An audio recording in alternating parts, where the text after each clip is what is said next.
네, 시청자 여러분 안녕하십니까. 박태서입니다. 집권 여당 더불어민주당이 오는 29일 새로운 당 대표를 선출합니다. 이번에 선출되는 민주당 대표는 코로나 위기를 극복하고 당내 결속과 당정청 간의 협업 그리고 여야 협치, 내년 재보선과 다가올 대선 승리까지 견인해야 할 막중한 책무가 부여되고 있죠. 과연 이 역할을 가장 잘 수행할 수 있는 적임자가 과연 누군지 오늘 토론을 통해서 가늠해 보시길 바라겠습니다. 오늘 토론은 80분간 온라인의 비대면 방식으로 진행됩니다. 주요 정당의 대표 선출을 위한 TV 토론회가 비대면 방식으로 진행되는 것은 오늘 이 자리가 처음입니다. 코로나 극복을 위해 정당의 TV 토론도 사회적 거리 두기에 동참하기로 한 것입니다. 그럼 더불어민주당 당대표 후보자 초청 토론회 시작하겠습니다. 지금 제 뒤로 화상으로 연결돼 있는 세 분의 후보를 각각 소개해 드리겠습니다. 먼저 기호 3번의 박주민 후보 안녕하십니까? 예, 안녕하십니까. 박주민입니다. 네, 이어서 기호 1번 이낙연 후보 안녕하십니까? 네, 안녕하세요. 이낙연입니다. 네, 마지막으로 기호 2번 김부겸 후보 안녕하십니까? 예, 안녕하십니까. 김부겸입니다. 네, 참고로 지금 화면에서 보이는 후보들의 좌석 배치와 모든 발언 순서는 사전 협의를 통해 결정했음을 알려드리겠습니다. 아울러서 현재 이낙연 후보가 자가 격리 중입니다. 따라서 KBS 중계 장비나 인력 지원 없이 인터넷망과 후보들의 노트북을 활용해서 화상 토론으로 진행된다는 점 미리 알려드리겠습니다. 또 하나, 이낙연 후보는 자가 격리 방역 수칙에 따라서 마스크를 쓰고 토론 진행한다는 점도 아울러서 말씀드리겠습니다. 그럼 첫 순서로 출마의 변으로 토론의 문을 열어보겠습니다. 내가 당 대표가 돼야 하는 이유, 후보당 각 1분을 드리겠습니다. 각 후보들께서는 지금 보고 있는 생방송 모니터 화면의 좌측 하단 타이머를 보면서 시간을 조절하시면 되겠습니다. 자, 기호 3번 박주민 후보 출마의 변 시작해 주십시오.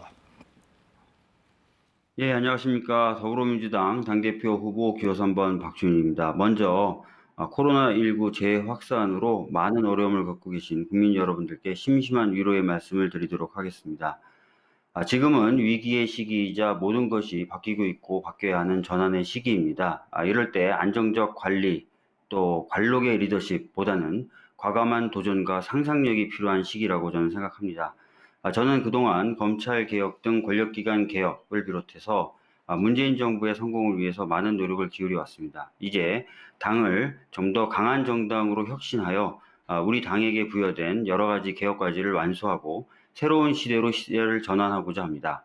다시 신뢰받는 더불어민주당을 만들고 모든 세력의 둥지가 될 수 있는 그런 민주당을 만들어서 한 번 이기는 것이 아니라 계속해서 이기는 것을 통해서 시대를 완전히 새로운 시대로 바꾸도록 하겠습니다. 저 박주민 새로운 시대를 교체할 수 있도록 일할 수 있는 기회를 주셨으면 합니다. 감사합니다. 네, 시간을 딱 맞춰주셨네요. 다음 기호 1번 이낙연 후보입니다. 안녕하십니까. 이낙연입니다. 보시는 것처럼 저는 지금 자가격리 중입니다. 국민 여러분의 고통을 생각하면 집에 있다는 것 자체도 몹시 송구스럽습니다. 코로나19가 잠잠해지는가 했더니 다시 확산되고 있습니다. 수해가 복구되기도 전에 태풍이 다시 몰아칩니다. 이런 복합적인 위기에 제가 당의 중심에 서서 대처하고자 출마를 결심했습니다. 저는 문재인 정부의 성공적인 출발을 정부에서 도왔습니다. 이제 문재인 정부의 성공적인 마무리를 당에서 돕고자 합니다. 문재인 정부의 성공적 마무리는 정권 재창출로 완성이 됩니다. 저는 문재인 정부의 성공적 마무리를 정권 재창출로 완성하는 데 혼신의 노력을 다할 생각입니다.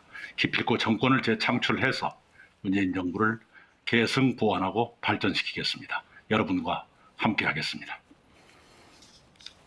네, 이어서 기호 2번 김부겸 후보 출마의 변 듣겠습니다. 존경하는 국민 여러분, 그리고 민주당의 당원 동지 여러분, 당대표 선거에 출마한 김부겸입니다. 코로나19 수해 얼마나 고생이 많으십니까? 광주민주화운동의 유공자분들이 저를 지지해 주셨습니다. 많은 노동계 지도자들도 노동존중 후보로 저를 지지해 주셨습니다. 저 김부겸은 민주당의 역사와 정체성에 가장 부합하는 후보라고 저는 자부합니다. 저 김부겸이 당대표가 되는 것이 국민 통합의 길이라고 또 확신합니다. 위기를 맞고 있는 민주당. 대세의 안주에서는 승리할 수가 없습니다. 끝까지 책임지는 당대표가 되겠습니다. 민주당의 가장 험지인 대구 경북에서 지역주의와 정면으로 맞서 싸웠습니다. 그 각오로 문재인 정부의 성공적 마무리, 민주당의 대선 승리 제가 반드시 책임지겠습니다. 감사합니다. 네, 세 분 후보 출마의 변 잘 들었습니다. 이번에는 공통 질문 순서로 넘어가겠습니다. 최근에 국민적 관심사로 떠올랐죠. 바로 2차 긴급 재난지원금입니다.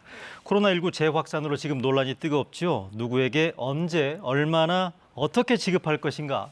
지급 대상, 지급 규모, 재원 조달 방식을 둘러싸고 논의가 지금 분분하죠. 이 자리에서 후보들의 의견을 직접 들어보겠습니다. 역시 시간은 1분이고요. 이번에는 이낙연 후보 먼저 시작해 주십시오. 네, 먼저 엊그저께 일요일 밤에 있었던 고위 당정청 회의 결과를 여러분께 소개해 드려야겠습니다. 고위 당정청 회의에서는 긴급 재난지원금 지급 여부가 논의됐습니다. 논의 끝에 이런 결론을 내렸습니다. 긴급 재난지원금 지급 여부는 유보하고 코로나19 방역에 집중해야 한다. 이렇게 의견을 모았습니다. 그렇게 의견을 모은 가장 큰 이유는 코로나 상황이 워낙 유동적이기 때문입니다. 언제 어떤 식으로 매듭지어질지가 확실치 않은 상황에서 재난지원금 먼저 얘기한다는 것은 옳지가 않다. 이런 판단이었습니다.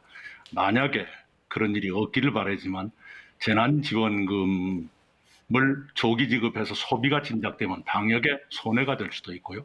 만약에 이 방역이 어그러지고 코로나가 재확산이 심각하게 된다면 재난지원금으로 해결하지 못하는 사태도 올 수 있기 때문입니다. 네, 시간 지켜주셨네요.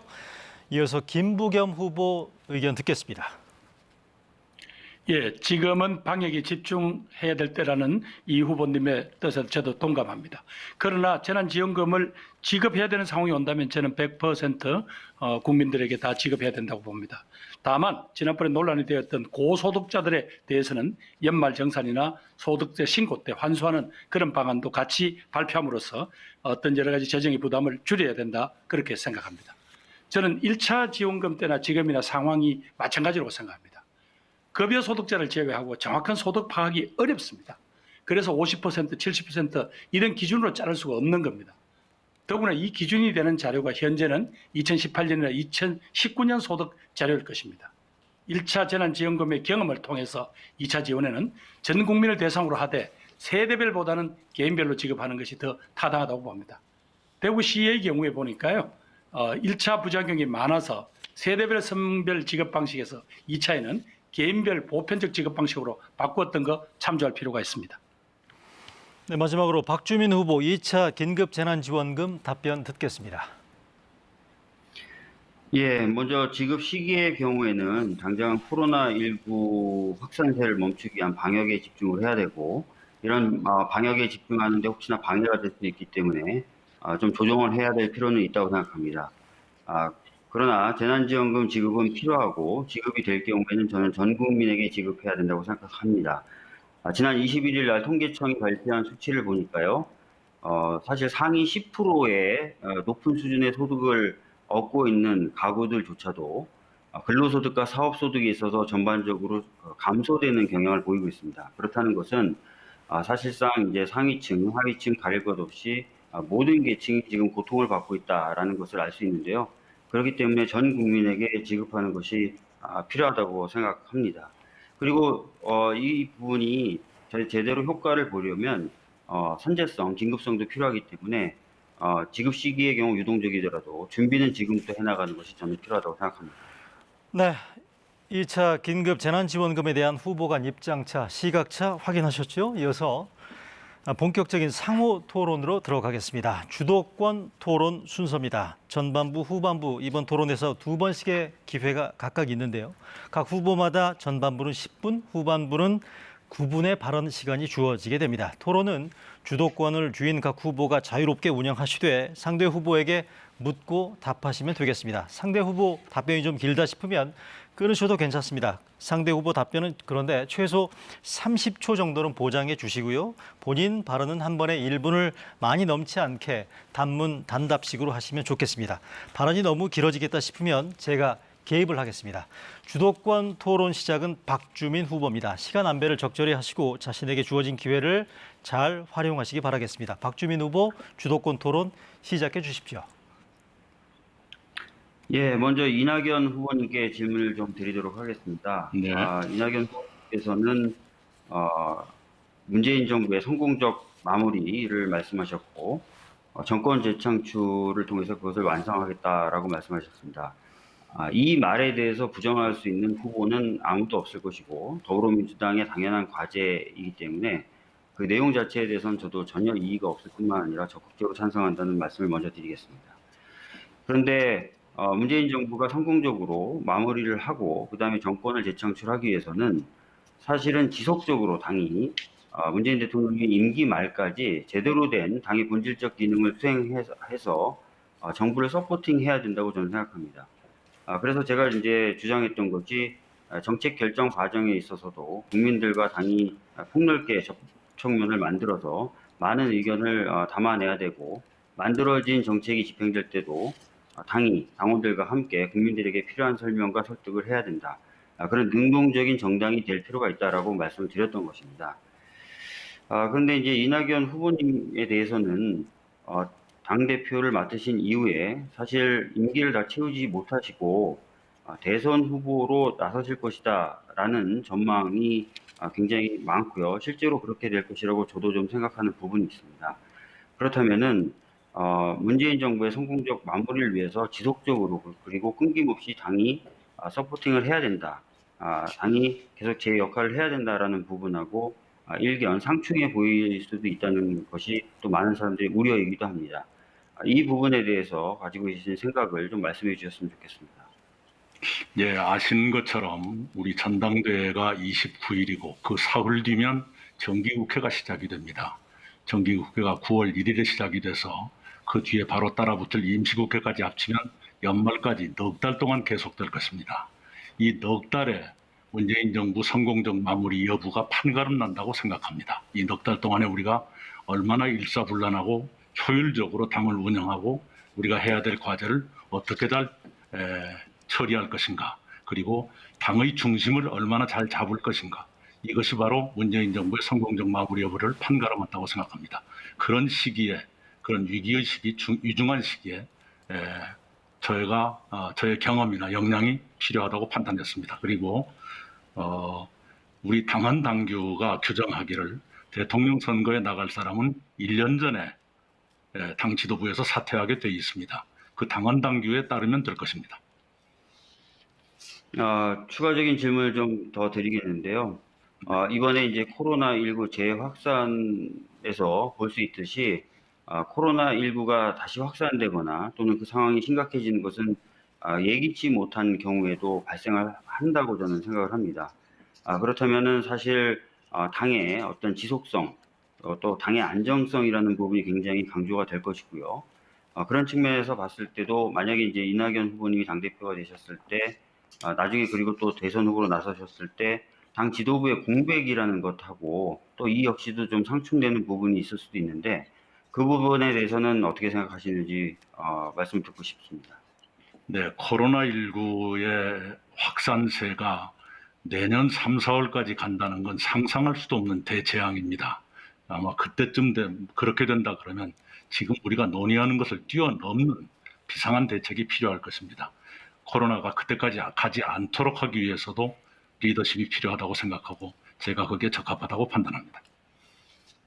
그러니까 제가 말씀드렸던 것은 지금처럼 방역이 잘 유지가 되다가도 예기치 못한 어떤 일들을 계기로 다시 확산되는 그런 경우를 말씀드렸던 것이고 실제로 이제 그 코로나19 백신이라든지 이런 어떻게 보면 본질적인 처방책이 될 수 있는 경우도 많은 전문가들이 내년 여름 이후에나 비로소 실효적인 단계에 접어들 것이다라고 얘기한 상황이 있어서 그런 부분에 대한 제가 갖고 있는 불안감 그런 것 관련해서 질문을 드렸었습니다. 이번에는 김부겸 후보님께 질문을 좀 드리도록 하겠습니다. 네, 네, 김부겸 후보님은 저와 마찬가지로 이 제2차 긴급재난지원금을 지급할 경우에 전 국민에게 지급을 하자라고 말씀을 하셨습니다. 저도 이제 고민이 되는 부분이 있는 게 바로 그 지급을 위한 재원을 어떤 방식으로 마련하느냐에 관련된 부분인데요. 김부겸 후보님께서 생각하시는 재원 마련 방안에 대해서 말씀을 좀 해주시면 감사하겠습니다. 예, 벌써 저희들이 세 차례나 추가 경정 예산을 만들었기 때문에 다시 이렇게 추가할 여력이 있겠느냐라는 그런 지적을 하시는 분이 많습니다. 그러나 지금은 미정유의 상황입니다. 한 번도 우리가 겪어보지 못한 상황이고 모든 자영업자를 비롯한 비정규직 노동자 등이 모두 다 지금 생계가 사실은 얼어붙었다고 표현하는 게 맞을 것 같습니다. 이럴 때는 정부가 정말 선제적인 어떤 도움을 주기 위해서라도 천상 정부가 채권을 발행해서라도 우선 재원 조달을 해야 된다. 그렇게 말씀드리고 싶고요. 장기적으로는 저는 이건 어떤 재난기금 같은 것을 정부가 정규 예산 외에 마련할 필요가 있다. 이렇게 말씀드리고 싶습니다. 재난기금을 말씀하셨는데 그 부분에 대해서 좀 더 자세히 설명을 해주셨으면 좋겠습니다. 기금을 어떤 방식으로 조성하는지 등에 대해서요. 예. 예, 지금은 재난기금은 지방자치단체, 즉 시도라든가 시군구에서는 일단 자기 매년 얼마씩 적립을 하게 돼 있습니다.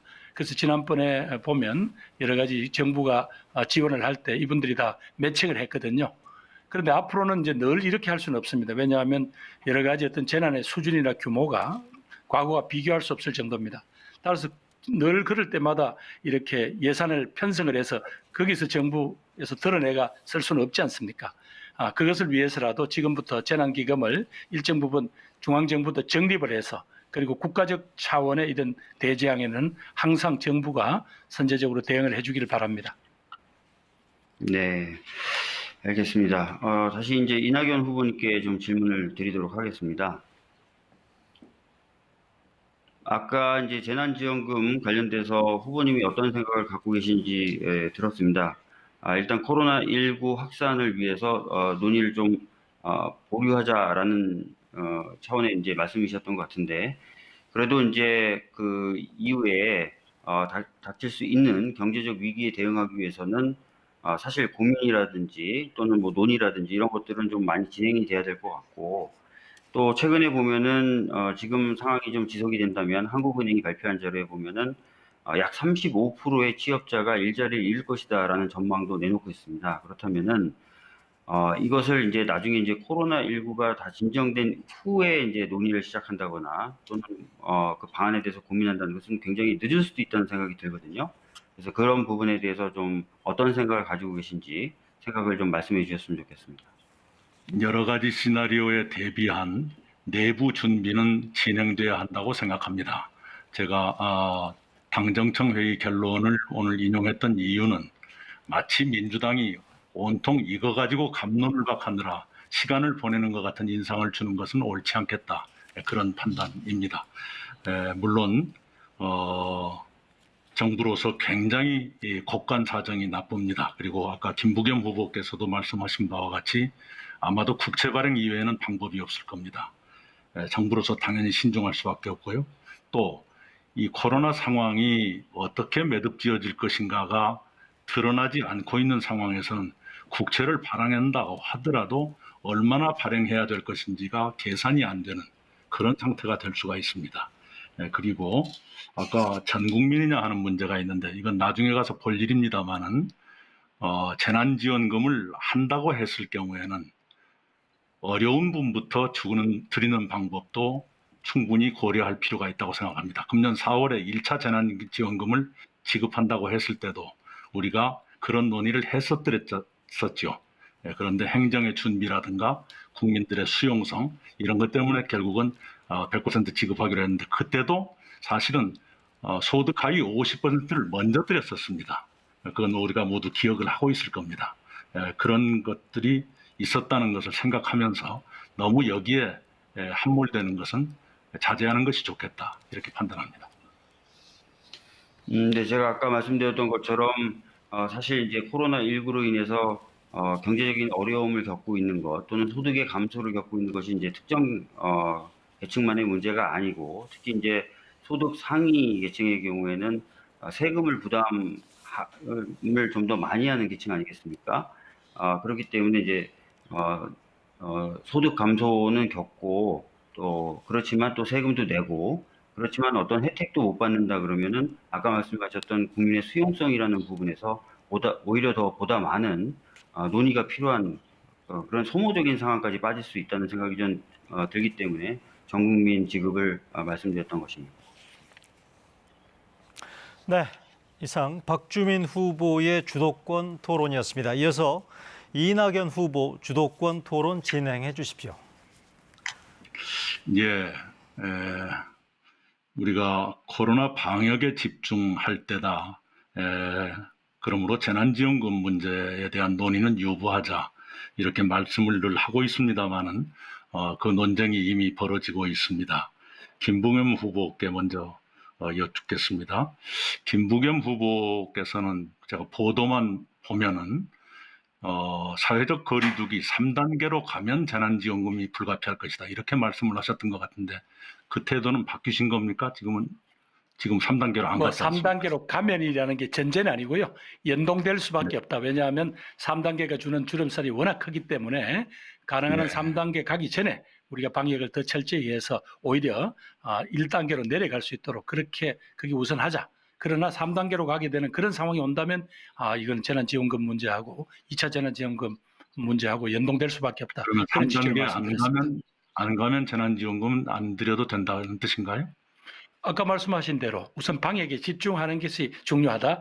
지금 돈을 드린다 안 드린다 가지고 논쟁할 때는 아직은 그렇죠. 아니라고 보는 거죠. 그러나 저는 지금의 어떤 추세라고 보더라도 우리 경제의 주름살이 생각보다 너무 크고 너무 광범위하기 때문에 거기에 대한 여러 가지 지원 준비를 해야 될 거라고 생각합니다. 그러니까 3단계로 가지 않더라도 재난지원금은 필요할 것이다.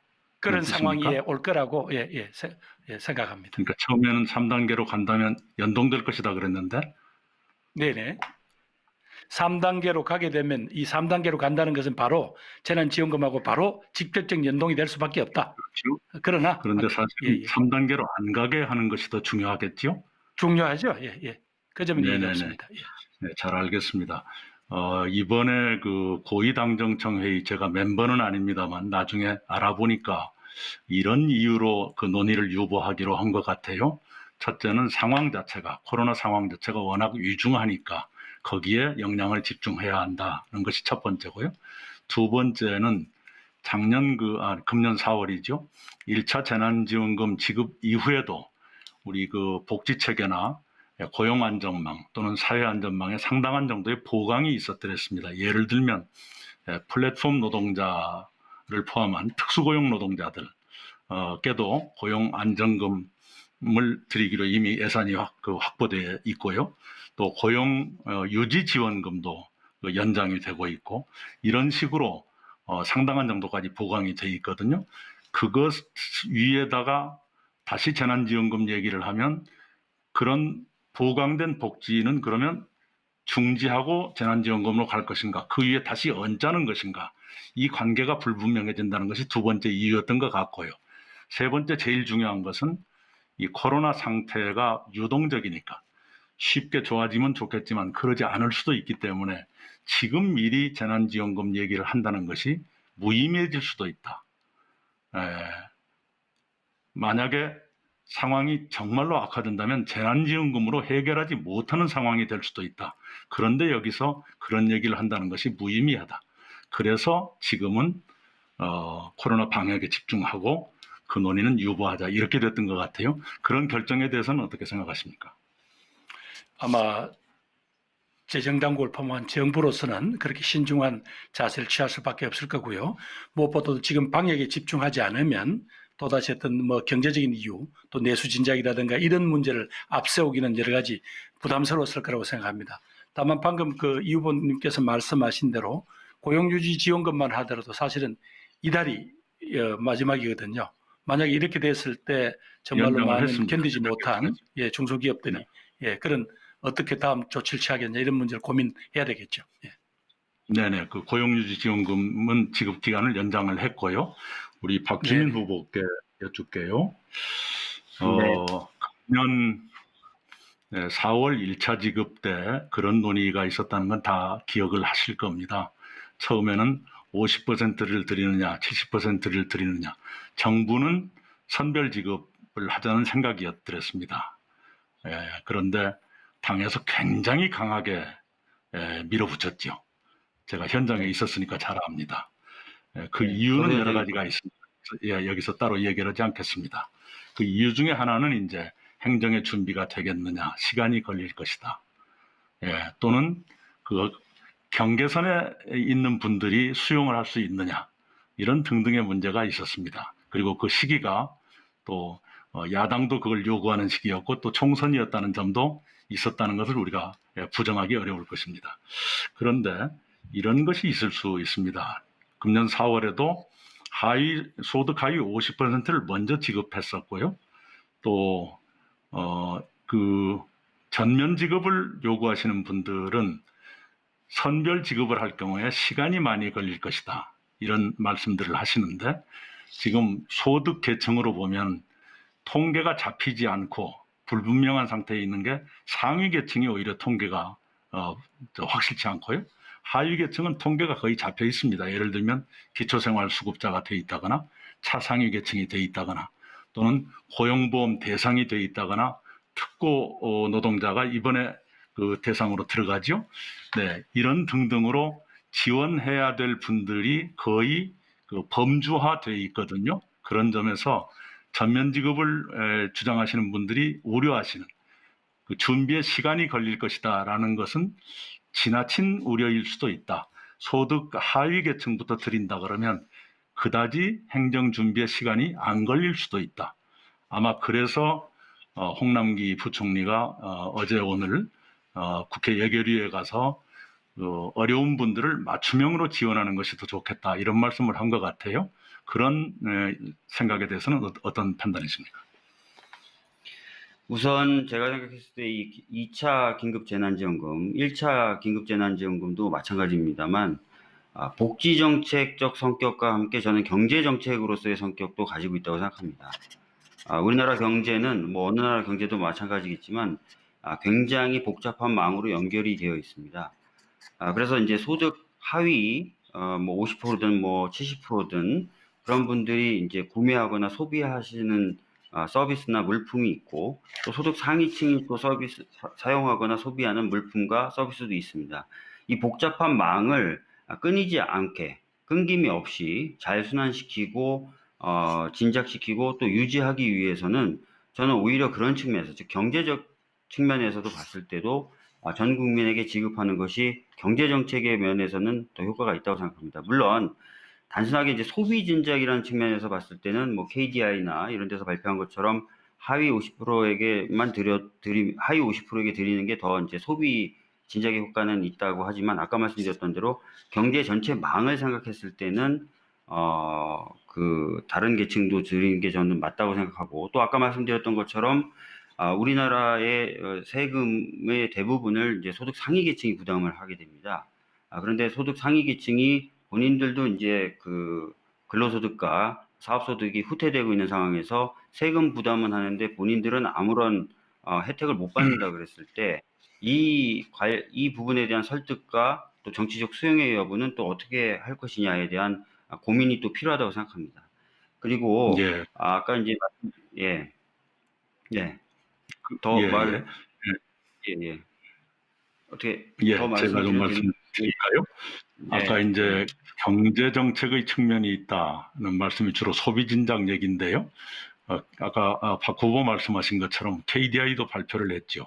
소비 진작 효과는 저소득층에게 지급했을 때 더 효과가 높아진다는 것은 상식이고 KDI도 그렇게 조사를 했습니다. 고소득층에게 이걸 까지 드리면 더 효과가 있겠죠. 예. 네, 잠깐만요. 고소득층에게 지급했을 때 오히려 저축이 늘어나더라 하는 것이 KDI의 조사 결과였지요. 그리고 문재인 대통령께서도 이런 말씀을 했어요. 재난의 크기는 평등하지 않다. 재난이 더 크게 느껴지는 분들이 있고요. 실제로 더 고통이 크신 분들이 더 있습니다. 그러면 그분들을 먼저 돕는 것이 사회정의에 합당하고 복지국가 이념에 맞지 않겠는가라고 저는 생각을 합니다. 그리고 소득이 많으신 분들이 세금을 더 많이 내는 것은 세계 공통의 누진세 철학입니다만은 그분들이 세금을 내실 적에 당신이 혜택을 받고 싶어서 낸다기보다는 사회에 기여하고 싶어서 내시는 그런 것도 있으리라고 생각합니다. 그래서 일단 지금부터 그 논의에 너무 빠져 있을 일은 아니되 어려움이 더 크신 분들 그리고 재난을 더 크게 느끼시는 분들께 먼저 도움을 드리는 것이 우리 복지국가 이념에도 맞고 사회정의에 합당하지 않겠는가라고 저는 생각합니다만은 박 후보님 생각을 여쭙겠습니다. 그러니까 아까 말씀드렸던 대로 이제 복지라는 측면만 네네. 있다면 경제가 달리할 수도 있을 것 같은데요. 경제적인 정책의 효과를 봐야 될 것 같고요. 하위층에만 주는 네, 정리해 주십시오. 것보다 하위층과 상층을 같이 준다면 더 효과가 있는 건 맞죠. 네. 네, 박주민 후보 정리해 주십시오. 네. 네, 지금까지 이낙연 후보의 주도권 토론이었습니다. 다음으로 김부겸 후보의 주도권 토론 순서입니다. 예, 이낙연 후보님께 질문 드리겠습니다. 무엇보다도 방역이 먼저다라는 정부의 입장 또 이 후보님의 입장에 저도 동의합니다. 적어도 3단계 가기 전에 사회적 거리두기 3단계 가기 전에 이 문제를 어쨌든 확산 방지를 해야죠. 정말이지 3단계를 하는 것은 말 그대로 일상생활, 경제활동이 거의 사실은 중단되는 것, 그 파급 효과가 어마어마할 거라고 저는 생각합니다. 문제는 만약에 그렇게 3단계를 발령해야 될 때가 되면 경제활동 중단으로 가장 치명적 피해를 입는 층은 취약계층이고 소상공인 등이고 이런 분들이 될 겁니다. 그런데 이 후보께서 그래서 이제 재난지원금 문제를 고민해야 된다고 했는데 이 후보께서 아마 어떤 언론에서 답변을 하면서 어려운 분들을 더 두텁게 두는 것이 차등 지원이 맞다고 하셨습니다. 그리고 또 1차 때도 우리가 그렇게 하려고 했는데 행정준비와 수용성 때문에 전면 지급을 선택했다 이렇게 말씀하셨습니다. 지금 말씀하시는 게 선별적 지원을 하자 그 말씀이죠? 네, 어려운 분들을 먼저 배려해야 한다 그런 얘기입니다. 그럼 이제 차등 지원과 선별적 지원은 그 차이가 뭐 특별히 없는 거죠? 네네. 예, 그러면 저는 이제 이 후보님께서 말씀하시는 1차 지원 때는 지금 이 상황이 똑같고요. 아까 말씀드린 대로 행정적으로 50%, 60%, 70% 이렇게 자를 수가 없습니다. 왜냐하면 지금 현재 문제가 되는 이 소득조차 이게 전부 2018년 소득, 2019년 소득일 거거든요. 그래서 이제 저는 일단 100% 지급이 맞고요. 그러나 아까 말하는 만약 하게 될 경우에는 100% 지급이 맞고 그다음에 이 피해가 너무 광범위하기 때문에 우리 기본 제 하위층에만 지급하는 것은 오히려 효과가 제한적이다라고 말씀드립니다. 최근에 이제 대구시 사례를 보니까요. 대구시가 1차 지원금을 한번 줬더니 그럴 때 보니까 세대별로 차등 지급을 했습니다. 전체 중위소득의 100%까지. 그랬더니 뭐 여러 가지 문제가 생기는 겁니다. 이제 세대 분리를 한다든가 또 이 부정수급을 위한 행정력 낭비도 생겼고 또 복잡한 기준과 절차가 필요하니까 제때 지원을 못 받는 그런 부작용이 생기더라고요.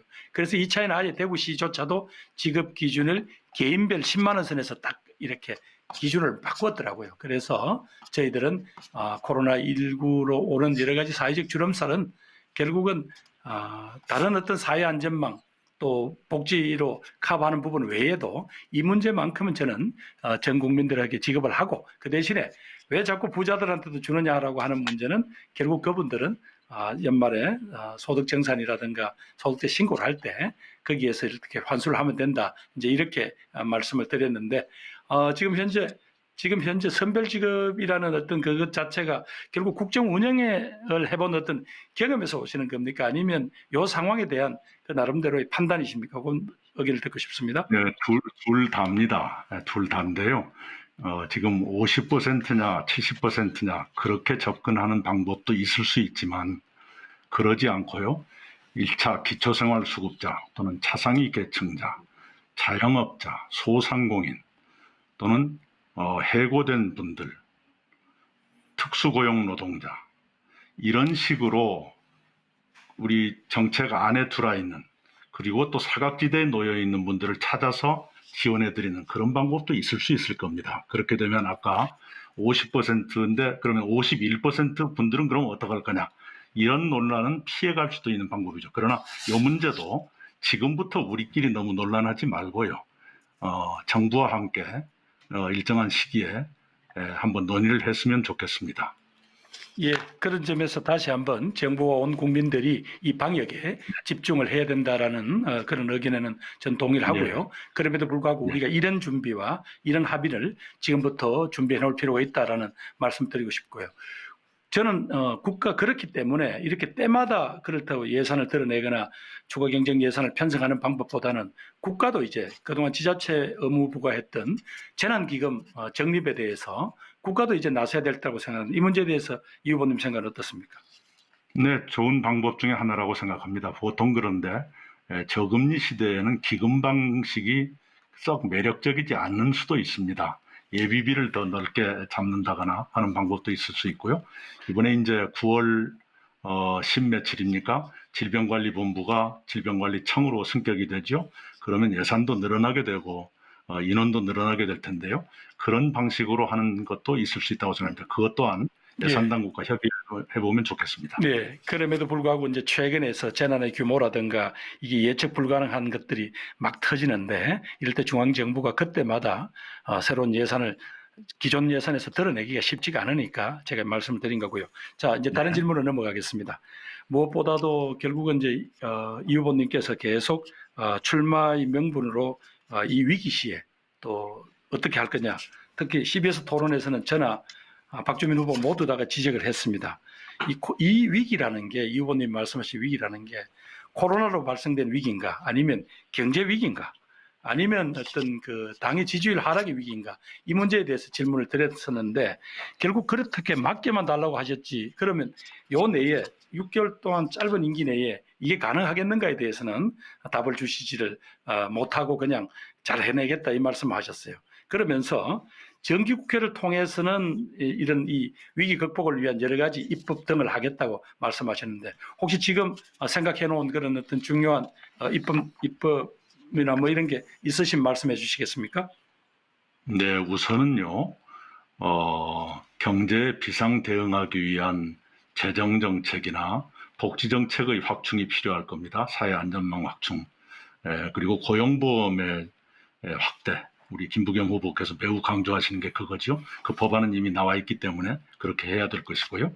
그 다음에 이제 코로나가 종식되고 난 뒤에 새로운 산업이 생길 거고 우리가 또 육성을 해야 될 텐데 그것을 위한 지원 또는 규제 완화 입법이 필요할 것입니다. 그리고 이제 개혁 입법 또 균형 발전을 위한 입법 또는 정치적 합의 이런 것들이 우선 필요하다고 생각합니다. 예, 감사합니다. 이번엔 박주민 후보님께 질문 드리겠습니다. 박 후보님, 네, 우리 당헌에는 보면 여성 공천 할당 30%가 규정이 돼 있었어요. 그죠? 그런데 우리가 지난 네. 총선에서 이를 지키지 못했거든요. 박 후보님은 이제 우리 최고위원이시니까 이 문제에 대해서 어떤 어려움 때문에 이걸 지키지 못했는지 간단히 말씀해 주시겠습니까? 네, 당원 당규에 보장되어 있는 30% 공천을 지키려고 노력을 했는데요. 실질적으로 이제 여러 지역위원회에서 출마를 준비했던 분이나 또는 출마가 가능한 분들 중에 적합한 후보를 찾지 못하는 어려움이 좀 있었습니다. 그래서 사실 당내 이제 인재 육성이라든지 당내 어떤 인재를 발굴하는 작업들이 미리미리 좀 됐었으면 하는 안타까움을 느끼기도 했었습니다. 만약에 제가 당대표가 된다면은 청년들, 여성들 또는 장애, 노동 여러 가지 어떤 가치를 대변하는 분들이 제대로 출마하실 수 있도록 미리부터 인재 양성 또는 인재 발굴 등을 통해서 준비하는 작업들을 가져나가려고 생각하고 있습니다. 예, 감사합니다. 이번에는 최근에 이제 검찰 개혁 일환으로 우리가 20대 국회 마지막에 통과시켰던 검경 수사권 조정안에 대해서 질문을 드리겠습니다. 사실 이 문제는 제가 행정안전부 장관으로 일을 할 때 행정안전부 장관인 저하고 박상기 법무장관님 그리고 조국 민정수석이 함께 적어도 검찰과 경찰이 어떤 대등한 서로 수사의 어떤 주체로서 협력을 하게끔 해서 만든 안인데 최근에 보니까 대통령령을 제정하는 과정에서 그 관할 부서를 법무부와 경찰청으로 같이 권한을 준 게 아니라 이걸 또 법무부 쪽으로 말하자면 일원화시킨 이런 어떤 시행령이 지금 예고가 됐더라고요. 지금 입법 예고 중인데 이 문제에 대해서 또 자칫하면 이른바 검찰의 또 여러 가지 어떤 독주 또 그렇기 때문에 서로 양기관 간의 다툼이 예상되는데 이 문제에 대한 박주민 법률가이시로 하니까 박주민 후보님의 의견을 듣고 싶습니다. 예, 사실 이제 관련된 시행령의 주무부서를 경찰과 법무부가 공동으로 하는 부분에 대해서도 저도 찬성을 했고 의견도 전달을 했었는데 말씀하신 대로 법무부가 최종 주검부서로 결정이 됐습니다. 그래서 저도 좀 걱정은 되는데 한편으로는 최근에 법무부가 상당한 정도의 탈검찰화를 이룬 바가 있습니다. 그래서 우리가 걱정은 좀 되지만 그런 부분에 있어서 예전만큼 그렇게 걱정할 정도는 아니다라고 생각이 되고요. 한편 지금 여러 가지 이야기가 나오고 있는 수사권 조정의 최종 단계인 수사 기소 분리 부분도 어차피 저는 21대 국회 내에 처리를 해야 된다고 생각을 하고 있기 때문에 그 과정에서 또다시 좀 정리가 되거나 좀 개선될 필요가 저는 있다고 생각합니다. 네, 예, 제 시간이 다 됐습니다. 예. 네, 김부겸 후보의 주도권 토론이었습니다. 지금 시청자분들 확인하신 대로 새 후보가 그동안 지역 순회 토론을 통해서 토론을 여러 차례 이어왔기 때문인지 진행 방식을 숙지하고 계신 것 같아요. 사회자가 지금 개입할 틈이 없을 만큼 진행이 아주 매끄럽게 토론을 세 분 다 진행하고 계시는데 감사 다시 한번 드리고요. 시청자 여러분께서는 지금 더불어민주당 당대표 후보자 토론회 시청하고 계십니다. 오늘 토론회는 KBS의 중계 장비나 인력 지원 없이 인터넷망과 후보들의 노트북을 활용해서 화상 토론으로 현재 진행되고 있다는 점을 다시 한번 말씀드리겠습니다. 또 하나, 이낙연 후보는 자가격리 방역 수칙에 따라서 마스크를 쓰고 토론 진행하고 있다는 점도 아울러서 확인드리겠습니다. 다음은 마지막 공통 질문 순서로 넘어가 보겠습니다. 총선 압승 이후에 민주당 지지율이 하락했습니다. 최근 들어서 반등했지만 일부에서는 통합당에 역전당했다는 조사 결과도 있었습니다. 지지율 하락을 막고 국민 신뢰를 회복하는 일이 역시 신임 당대표의 몫이겠지요. 질문 드리겠습니다. 민주당이 당면한 위기 극복을 위해서 당내에서 이것만은 바꿔야 한다. 세 가지를 꼽는다면 뭐가 있겠습니까? 역시 시간 각 후보께 1분 드리겠습니다. 이번엔 김부겸 후보부터 시작해 주시죠. 예, 첫째는 그간 우리 당이 총선 승리 이후에 대서론에 안주해서 반사 이익에 익숙해진 건 아닌지, 또 교만해서 국민들의 소리에 귀 기울이지 못한 건 아닌지 그런 성찰이 필요한 겁니다. 안주할 게 아니라 개혁하고 변화하는 의지를 확실히 보여야 국민들의 신뢰가 회복될 수 있다고 봅니다. 둘째는 부동산 문제 등 더욱 민생을 챙기는 실사구시 정책 정당의 면모를 확실히 보여줘야 하겠습니다. 마지막으로는 우리 당의 여러 가지 운영 자체에 있어서 뭔가 근본적인 변화가 필요합니다. 당 운영, 공천 혁신, 인재 발굴 필요합니다. 전체 우리 당의 비례대표 의석의 절반 정도를 앞으로 지역에 배려해서 이 어려운 지역에서도 정치의 꿈을 갖고 있는 새로운 일꾼들이 자라날 수 있도록 그렇게 하는 배려가 필요합니다. 적어도 우리 당이 이런 정도의 원칙을 가지고 자기 변화를 해낼 때 국민들은 저희들한테 다시 신뢰를 줄 거다 그렇게 생각합니다. 네, 이어서 박주민 후보, 민주당이 바꿔야 할 세 가지 답변 듣겠습니다. 예, 먼저 우리 당이 지금 해결해야 될 과제가 굉장히 많습니다. 그런 과제들을 국민들과 함께 소통하면서 잘 해결하기 위해서는 당 자체가 굉장히 강해져야 됩니다. 당 자체가 강해진다는 것은 지도부가 강한 정당이 아니라 당원이 중심이 돼서 당원과 잘 소통하는 그런 정당을 말합니다. 정당이 그렇게 강해지는 것이 그래서 첫 번째 바뀌어야 될 것이고요. 그 다음에는 그 정당이 국민들과 소통을 넓게 또 깊게 하면서 필요한 정책들을 제대로 생산해내는 기능을 복원해야 됩니다. 정당이 정책을 만들 때 미리 국민들의 많은 의견을 들어서 세밀하고 아주 구체성이 뛰어난 정책을 만들어야 된다는 것이죠. 세 번째는 그렇게 정당이 만든 정책을 집행하는 과정에서도 국민들과 잘 소통하면서 필요한 설명과 설득을 잘하는 작업들을 할 수 있는 그런 구조를 만들어야 된다는 것입니다. 이 세 가지가 만들어질 경우에 우리는 많은 개혁 과제를 국민들과 함께 부드럽게 잘 추진할 수 있을 것이라고 생각합니다. 네, 이어서 마지막으로 이낙연 후보, 민주당이 바꿔야 할 세 가지 답변해 주시죠. 첫째는 유능, 둘째는 기민, 셋째는 겸손입니다. 첫째 유능은 할 일을 제대로 하고 성과를 반드시 낼 수 있어야 한다는 뜻입니다. 정책이 효과를 낼 만한 정책을 그때그때 내놔야 됩니다. 예컨대 부동산 정책이라든가 다른 문제들 또는 국회에서 물론 협치가 필요합니다만은 그러나 할 일은 꼭 하는 그런 유능함이 필요합니다. 둘째는 기민입니다. 무슨 일이 생기면 빨리빨리 대처를 해야 됩니다. 최근에 어떤 일들이 몇 번 있었는데요. 조금씩 한 템포씩 그 시기를 놓치는 경우가 있었습니다. 그런 안타까움이 있었습니다. 그런 일이 없도록 무슨 일이 생기면 바로바로 대응에 들어가는 기민성이 필요합니다. 셋째는 겸손입니다. 국민들 속상하게 하는 이상한 언동들 하면 안 됩니다. 설령 옳은 말이라고 하더라도 국민들의 마음에 거슬리는 말은 삼갈 줄 아는 정치적인 감각, 겸손함이 필요합니다. 네, 당 위기 극복을 위한 다양한 후보들의 해법, 세 분 후보 의견 잘 들었습니다.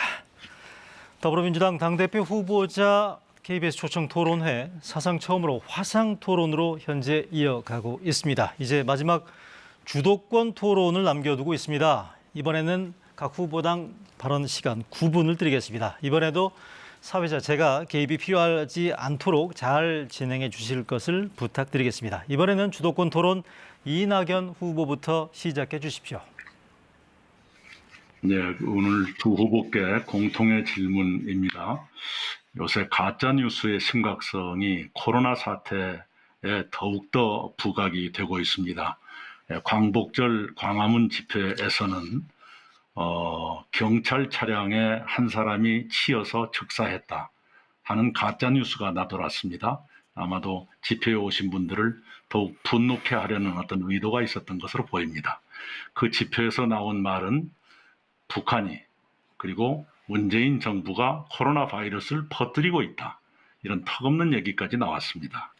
이런 가짜 뉴스에 대해서 어떻게 대처해야 되는 것인지 우리 박주민 후보께서 법률가시니까 좀 지혜를 주시죠. 네.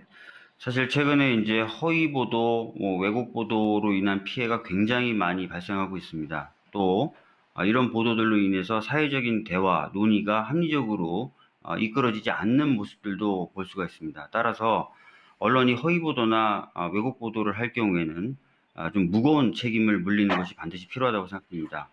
징벌적 손해배상 제도와 같은 그런 제도를 도입해서 언론이 허위 보도나 왜곡 보도를 했을 때 무겁게 책임을 물림으로써 스스로 시장에서 퇴출되도록 만드는 방법을 고민해 볼 수 있을 것 같습니다. 동시에 언론이 최근에 보면은 기사를 생산하고 유통하는 구조가 포털 등 플랫폼을 위주로 이루어지게 되어 있습니다. 그러다 보니까 언론들이 이 포털에서 많이 유통될 수 있는 형태로 기사를 생산할 수밖에 없는 그런 한계를 또 가지게 된다고 하더라고요. 예를 들어서 제목을 굉장히 선정적으로 뽑는다든지 내용에 대한 제대로 된 확인 없이 무조건 빨리 기사를 쓴다든지 하는 것들이죠. 그래서 언론이 자기 중심성을 가지고 기사를 생산할 수 있도록 이 언론이 생산한 기사의 유통 구조도 좀 바꿀 필요가 있다고 생각합니다. 유통 구조를 바꾸는 과정에서 좋은 언론에 대한 지원책 이런 것들도 병행해서 생각할 수 있다고 생각합니다. 예, 우리 박주민 후보 말씀하신 것처럼 어떤 것이 좋은 글이고 좋은 기사냐, 공정하고 정확하고 품격 있는 기사가 좋은 기사냐, 그렇게 저는 믿어왔습니다만 요즘엔 댓글 많이 붙는 기사가 좋은 기사다. 인과 같은 왜곡된 풍조도 있다고 들었습니다. 같은 질문에 대해서 김부겸 후보 의견 있으면 말씀 주시기 바랍니다. 예, 그동안 전통적인 우리 이제 매체들이나 이런 부분들은 그래도 어느 정도 필터링 기능이 있어서 가짜 뉴스가 생산되면 얼마나 그게 반향이 크다는 걸 알고 있기 때문에 조금 그래도 좀 잦은 기능이 있음에 불구하고 그래도 최근에 여러 가지 국민들의 기대 수준에 못 미치고 있습니다. 이 부분에 대해서는 분명히 지금의 여러 가지 잦은 기능을 넘어서는 무거운 책임을 묻는 여러 가지 민형사상의 법제까지 검토를 해야 된다고 생각합니다. 그러나 더 안타까운 것은 지금 다양한 형태의 1인 미디어들 이른바 SNS나 를 통해서 퍼지는 이 문제에 대해서도 분명히 이제는 정확하게 우리는 알려야 합니다. 당신들이 이렇게 퍼뜨린 이 가짜 뉴스가 결국은 한 사회 전체를 수렁에 몰아넣을 수도 있고 한 개인의 인격을 말살할 수도 있다. 그렇기 때문에 거기에 대한 민사상, 형사상 책임을 이제는 물을 수밖에 없겠다라는 것을 분명히 강한 의지로 밝혀내고 필요하다면 국회에서 입법도 해야 된다고 생각합니다.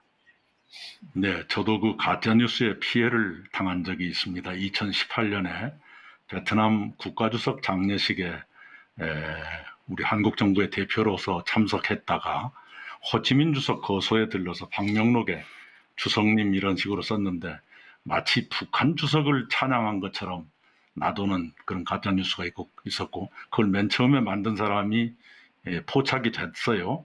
근데 꽤 공부께나 하신 분인데 그런 일을 했더라고요. 자, 그런데 지금 두 분께 똑같이 또 여쭙습니다. 그건 이제 법이 개정되고 한참 뒤의 일일 텐데 법 개정 과정에서는 보나마나 표현의 자유라고 하는 또 표현의 자유를 침해하는 것 아니냐는 야당의 그런 반론이 있을 겁니다. 그건 어떻게 해야 되는 것인지, 그리고 법 개정 이전에 당장 시급한 일은 어떻게 할 것인지, 수사를 더 빨리 하고 처벌을 빨리 하는 그런 그런 방법이 현행법상으로는 불가능한 것인지, 이걸 박주민 후보 먼저 대답해 주시죠. 네, 현행법으로도 명예훼손 또는 허위사실 유포에 따른 여러 가지 이제 처벌이 가능합니다. 그래서 그런 부분에 대해서 저희들이 이제 잘 작동하도록 만들 필요가 있을 것 같습니다.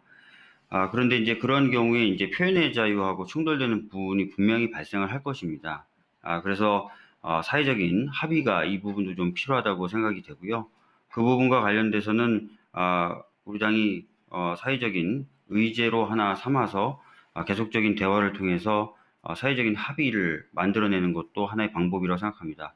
그러니까 방금 이제 김부겸 의원님이 말씀하셨던 것처럼 언론이 잘못된다면 또는 개인이 허위 사실을 유포한다면 그로 인해서 발생할 수 있는 여러 가지 문제와 피해에 대해서 좀 더 공론화시키는 그런 작업들을 병행해 가는다는 말씀입니다. 예. 네, 김부겸 후보 의견은 어떻습니까? 글쎄 이제 아까 말씀하신 사실은 인격살인이고 뭐 명예훼손이고 여러 문제에 해당이 되잖아요. 그 가짜 뉴스가. 따라서 그 부분에 대해서는 외국에는 보니까 아까 박주민 후보께서 징벌적 손해배상이라고 하는데 사실은 그 양반이 지금까지 가지고 있는 모든 것을 털어내야 될 만큼 책임을 무겁게 묻더라고요. 그래서 어떤 그런 사회적인 규율이라 할까 이런 부분들은 분명히 공론화해서 이제는 함부로 확인되지 못한 거짓말을 했을 때는 엄청나다. 라고 하는 그 부담을 주는 것이 또 우리 문화나 우리 문명의 수준에도 이제 맞습니다. 그것이 표현의 자유라는 이름으로 상대편의 인격이나 명예를 훼손하는 것으로 버젓이 이루어진다면 그건 어떻게 우리가 일하는 문명국가라고 할 수 있겠습니까? 이 문제에 관해서는 저는 분명한 거기에 대한 대가가 혹독하다는 사회적인 어떤 그런 합의 이게 꼭 필요하다고 생각합니다. 예, 그 징벌적 손해배상을 두 분 다 찬성하시는 것으로 들었습니다만은 이 제도가 효력을 발휘하려면 피해가 있다는 입증이 돼야 될 거예요. 그런데 그런 입증이 어려운 경우 또는 피해자가 누구냐 하는 것이 명확치 않을 경우도 있을 겁니다. 예컨대 이번 코로나 사태는 정부가 바이러스를 퍼뜨린 것이다. 라고 하면 피해자가 누구인가 또는 피해 규모를 어떻게 볼 것인가 하는 묘한 복잡한 법률 문제가 생길 수도 있는데 그런 경우에는 어떻게 대처하는 방법이 있는지요? 우리 박주민 후보께서 말씀해 주시죠. 네, 실제로 이제 징벌적 손해배상 제도의 경우에는 피해를 입은 당사자가 소송을 제기하는 것이기 때문에 그 부분에 있어서는 방금 말씀하셨던 그런 공백이 발생할 수도 있습니다. 그래서 그런 부분에 대한 다른 어떤 해법들도 좀 고민을 해봐야 되겠는데요. 이런 경우에는 이제 직접 피해 당사자가 아니다 하더라도 그 피해에 관련된 언론 피해에 관련된 부분을 소송을 하는 구조도 있긴 있습니다. 예를 들어서 일본이나 이런 나라에서 널리 사용되는 예산을 잘못 사용한 경우에 공무원을 상대로 해서 소송을 제기하기도 하거든요. 그래서 그렇게 해서 얻은 이익은 국고로 환수하거나 하는 방식의 소송도 있습니다. 그래서 그런 제도들을 연구해서 도입하는 것도 하나의 방법일 수 있다고 생각합니다. 예컨대 국민의 안전, 건강 또는 사회의 신뢰를 심각하게 훼손할 우려가 있다. 이런 경우를 도입하는 방법은 없겠습니까? 지금 코로나 바이러스에 대한 가짜 뉴스처럼. 그러니까 그런 경우가 이제 저한테 예, 저는 이제 그런 부분에 대해서 아까 말씀하신 대로 이걸 법제화하는 데는 시간이 많이 걸릴 겁니다. 그러나 우리 국민들이 느끼는 어떤 그 분노라든가 이 공분이라는 건 역시 사회적 압박이 되더라고요. 그래서 특히 그 네. 가짜 뉴스를 퍼뜨렸을 때 그 문제에 대한 어떤 사회적 제재를 할까요? 아직 법률 이전에 분명히 이런 것들이 작동된다. 이 점에서는 사실은 기존의 어떤 제도 언론이 이건 협조를 해줘야 합니다. 제도 언론이 너무 정부에 대해서 여러 가지 그런 가진 감정 때문에 이런 부분들에 네. 대해서 무겁게 다뤄주지 않으면 우리 사회가 어떻게 한 단계 마무리하겠습니다. 도약하겠습니까? 네, 이낙연 후보의 주도권 토론이었습니다. 다음으로 김부겸 후보의 주도권 토론 순서입니다. 예, 이낙연 후보께 질문 드리겠습니다. 지난번에 저희들이 이제 마지막 이 코로나 바이러스 문제가 일어나기 전에 CBS 마지막 토론에서 이 후보께서는 뭐라고 하시는가 하면 위기이기 때문에 이번 전당대회가 일종의 비상대책위를 추임받는 전당대회다. 이런 식으로 말씀하셨어요. 그런데 이 문제는 이미 우리 당의 지도부가 전당대회를 치르는 것으로 결론을 낸 거라고 저는 생각하거든요. 혹시 비대위를 아직도 주장하실 것 같으면 굳이 이번 전당대회 할 필요가 있었을까요? 그 발언의 아니, 의미가 그런 무엇인지 짧게 그런 뜻이 답변해 아니고요. 주십시오. 네, 그런 뜻이 아니고요. 비대위라는 그런 각오로 임하겠다라는 말씀이 있었습니다. 예, 가끔 저희들이 이 문제 대선 후보이시기 때문에 중간에 사임을 하시게 됐을 경우에 그럼 이 임시체제로 내년 4월에 서울시장, 부산시장 등 이 큰 재보궐선거를 어떻게 치르겠냐라고 했을 때 이 후보님께서 뭐라고 하시는가 하면 당은 선대위 체제로 가면 된다 이렇게 말씀하셨어요. 자, 이런 중요한 선거 당대표가 없는 상황에서 누가 책임지고 끌고 가죠? 또 그 선거 결과에 대한 정치 책임은 누가 지게 되는 겁니까? 예, 4.15 총선 때를 생각해 보자고 저는 늘 말씀을 드립니다. 4.15 총선 때 당에서 가장 많이 전국을 다니면서 선거를 지원했던 사람은 저였습니다. 그리고 그 당시에 저는 대표도 아니고 최고위원도 아니었습니다. 종로의 후보에 불과했는데 공동 상임선대위원장 자격으로 전국을 다녔고 그 결과는 괜찮은 편이었습니다. 그런데 사실은 따지고 보면 4.15 총선 때 우리가 예상보다 더 많은 의석을 얻을 수 있었던 것은 저를 포함한 당이 잘했기 때문이라기보다는 정부의 방역이 성공적이었기 때문이었습니다.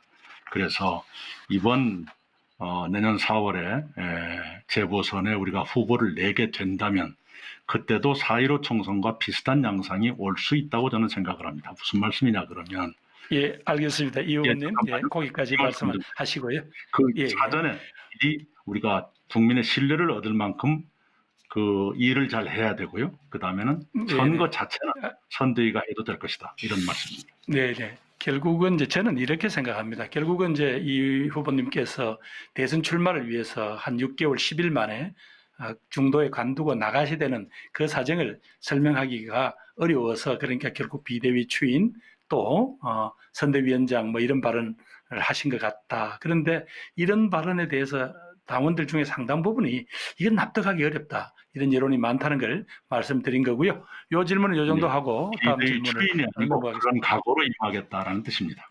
네, 추인이 알겠습니다. 아니고 누가 추인을 예, 하겠습니다. 지난번 이 후보께서 당원을 말이죠. 선출로 뽑히는 건데. 예, 뭐 언론과 인터뷰상에서 총리는 2인자이고 당대표는 1인자 이런 말씀을 하셨는데 이게 어떤 의미인지 답변해 줄 수 있겠습니까? 네, 당대표는 당에서 1인자고요. 총리는 정부에서 2인자지요.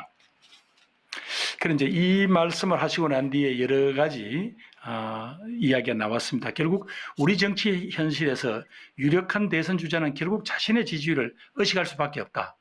바로 그런 개인 지지율 때문에 때로는 현직 대통령과 각을 세우는 일들이 과거에도 자주 벌어졌습니다.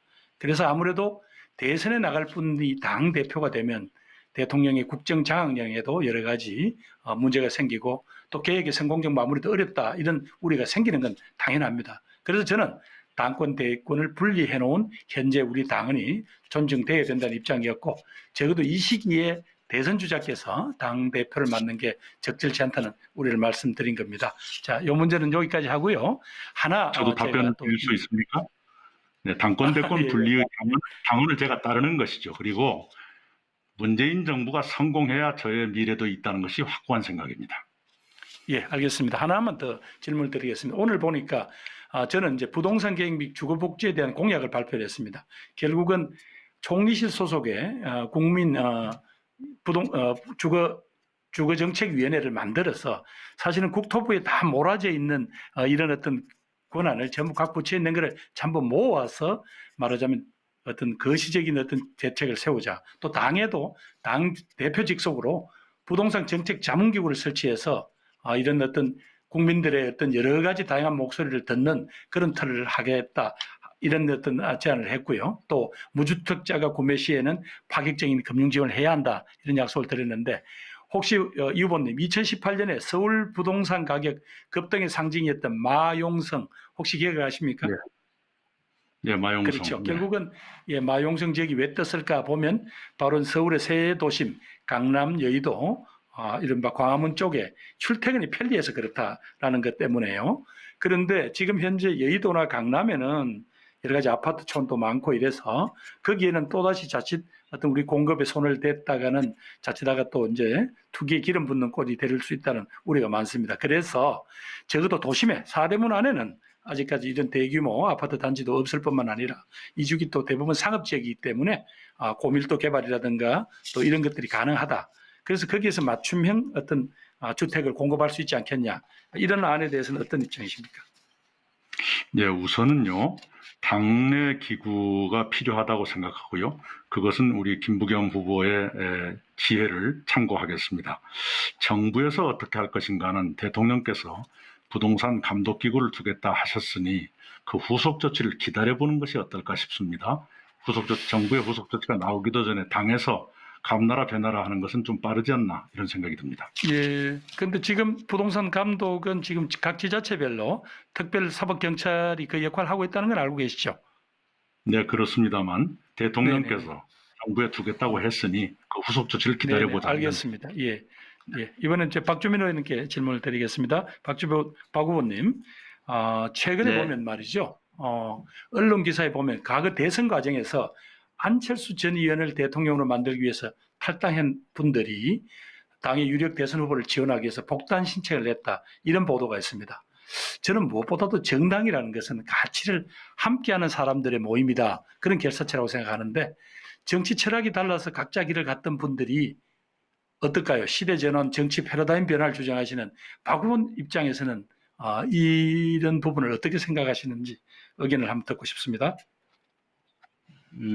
사실 이제 당에서 이제 여러 가지 이유로 특히 이제 정치적인 어떤 이해관계로 인해서 탈당하셨던 분이 특별한 사정 없이 다시 복당을 한다는 것은 당의 운영 원칙이라든지 당의 기조하고는 상당히 안 맞는 것이다 이렇게 생각을 합니다. 예, 다른 질문 하나만 더 드리겠습니다. 결국은 이제 정치가 국민 신뢰를 회복하기 위해서는 정당의 인재 육성 영입 시스템이 예측 가능하게 만들어야 되는 게 아닌가. 좋은 인재가 갑자기 등장하는 건 아니니까 인재 육성과 발굴을 체계화하는 게 매우 중요하다고 생각합니다. 물론 때로 전략 공천을 통해서 외부 전문가 영입 필요하겠죠. 그러나 이제는 지방의회나 당에서 시민들과 또 당원들과 함께 실력을 쌓고 풍부한 현장 경험과 검증된 분들이 지금 당에도 많이 이제 이렇게 늘어나고 있습니다. 이분들을 기용해서 또 그분들에게 기회를 줌으로써 우리 당의 미래 또 정치 발전을 위해서도 저는 그게 더 나은 게 아닌가라고 생각하거든요. 이 부분에 대한 또 최고인이시도 하니까 우리 박 후보님의 의견을 듣고 싶습니다. 예, 제가 최고위원 시절에 당 현대화 특위를 맡아서 했던 작업 중에 하나가 이제 당 플랫폼을 만드는 것이었고요. 또 하나가 교육 제도를 좀 개편을 해보자라는 것이었습니다. 그러니까 당내 인재 육성을 위한 프로세스를 만들고 그 프로세스를 보완해 줄 수 있는 교육 시스템을 같이 만들어서 당내에서 인재를 차곡차곡 육성하자는 것이었습니다. 실제로 그래서 교육연수원을 마련하려고도 했었고요. 당원 교재를 만들려고 했는데 사실 당원 교재를 만드는 선에서 좀 그쳐서 매우 큰 아쉬움을 가지고 있고요. 만약에 제가 당대표가 된다면 방금 말씀드렸던 교육 프로세스와 인재 육성 코스 그리고 교육 연수원 이런 것들을 종합적으로 만들어서 당내에서 체계적으로 인재를 키워낼 수 있도록 만들려고 합니다. 예, 결국 당에서 좋은 인물을 또 지방의회를 통해서 좋은 인물을 키우자는데 저희 의견을 같이 했습니다. 네, 잘 들었습니다. 김부겸 후보의 주도권 토론이었습니다. 마지막으로 박주민 후보에게 주도권 토론 기회 드리겠습니다. 네, 먼저 저도 이낙연 후보님께 좀 질문을 드리겠는데요. 예.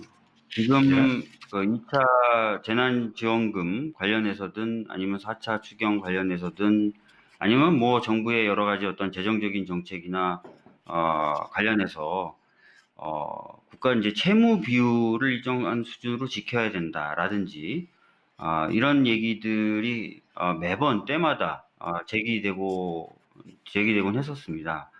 사실 어떻게 보면은 맞는 얘기일 수도 있지만 또 최근에 어떤 국제적인 흐름에 비춰봤을 때는 이 코로나19라고 하는 미중유의 사태에 대응하기에는 굉장히 딱딱하다, 경직돼 있다, 또는 과거의 기준에 고착돼 있다 이런 평가도 받기도 합니다.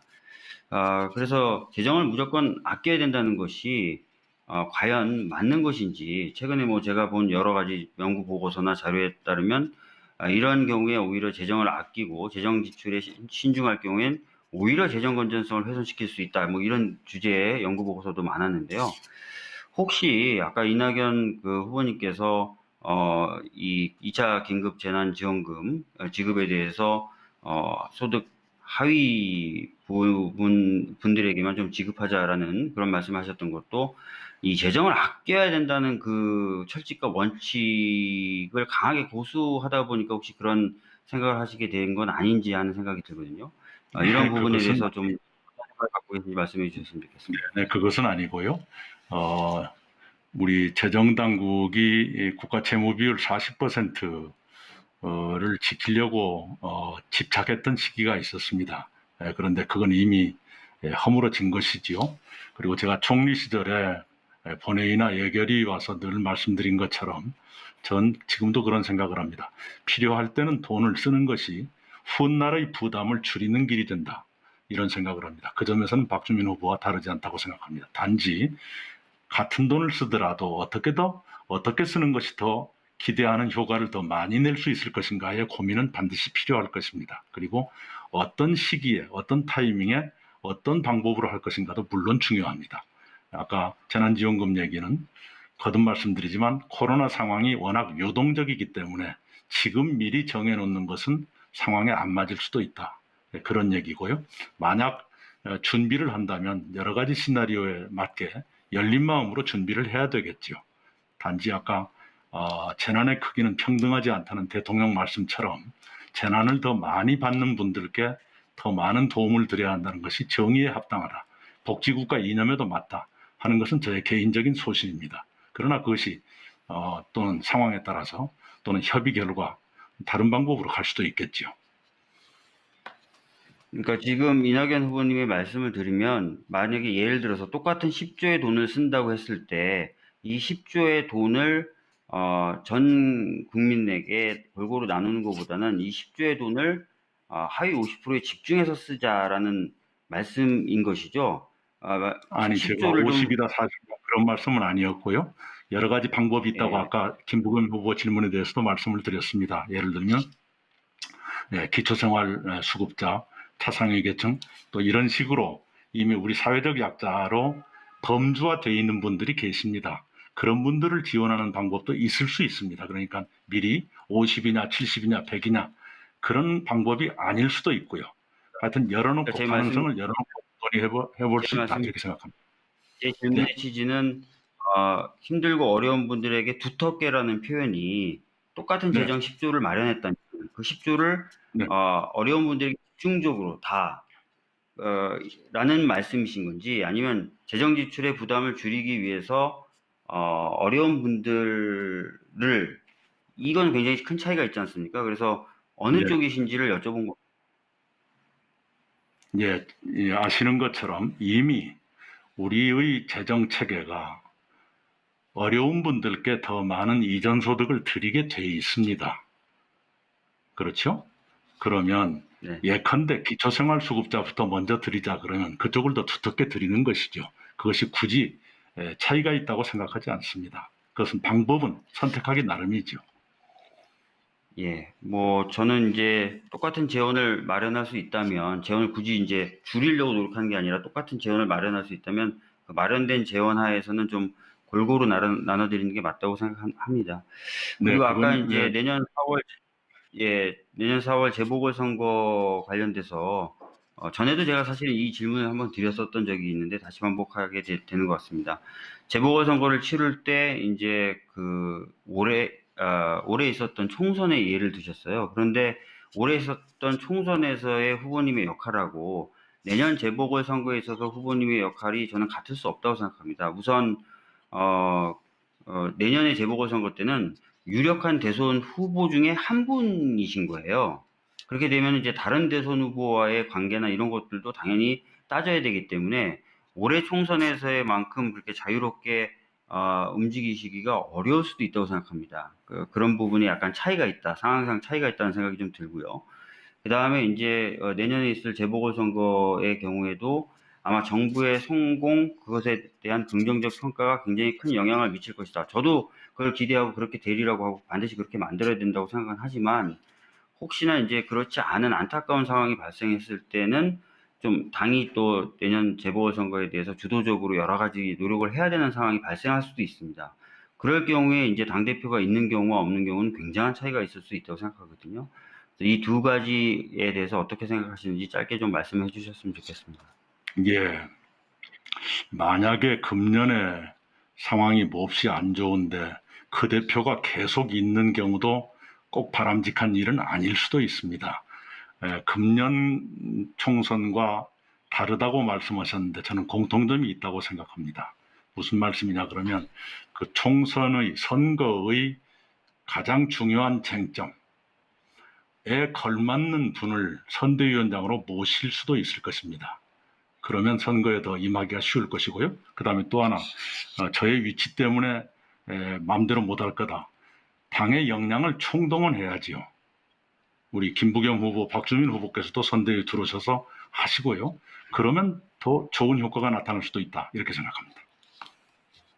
네, 김부겸 후보님께 질문을 좀 드리도록 하겠습니다.